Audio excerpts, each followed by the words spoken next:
एक बार एक बूढ़ी माँ को उसके बेटे ने एक वृद्ध आश्रम में ले जाकर छोड़ा।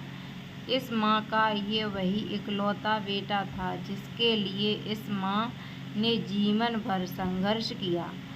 इस बेटे के लिए वो सब कुछ किया जो एक माँ को करना चाहिए या माँ कर सकती है, और आज भी अपने बेटे को किसी भी तरह की परेशानी ना हो इसलिए आश्रम में रहने के लिए भी तैयार हो गई।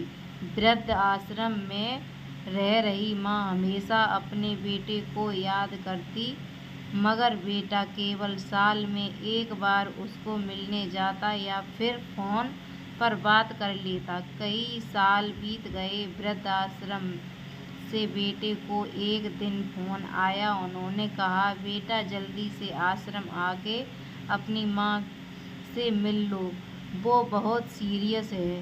बेटा जब अपनी बीमार माँ के पास पहुँचा तब वह अपनी आखिरी सांसें गिन रही थी।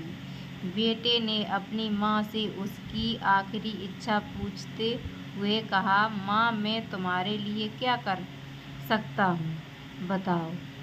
माँ ने कहा, बेटा इस आश्रम में गर्मी और मच्छर बहुत ज़्यादा हैं। यहाँ पर कुछ पंखे लगवा देना। फ्रीज ना होने की वजह से यहाँ पर हम बूढ़ों को कई बार भूखे पेट ही सोना पड़ता है।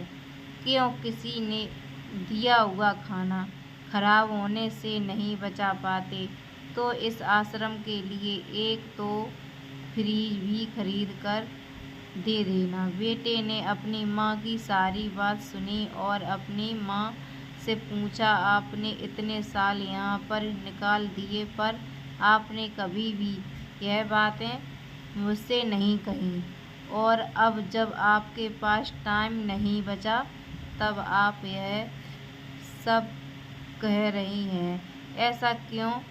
माँ ने बेटे को जवाब देते हुए कहा, बेटा मैंने गर्मी, भूख और पीड़ा सहन कर ली, लेकिन मुझे पता है जब तेरे बच्चे तुझे यहाँ पर छोड़कर जाएंगे तब तू यह सब सहन नहीं कर पाएगा। इसीलिए तेरी सुविधा के लिए मैं तुझे यह सब लगाने के लिए कह रही हूँ।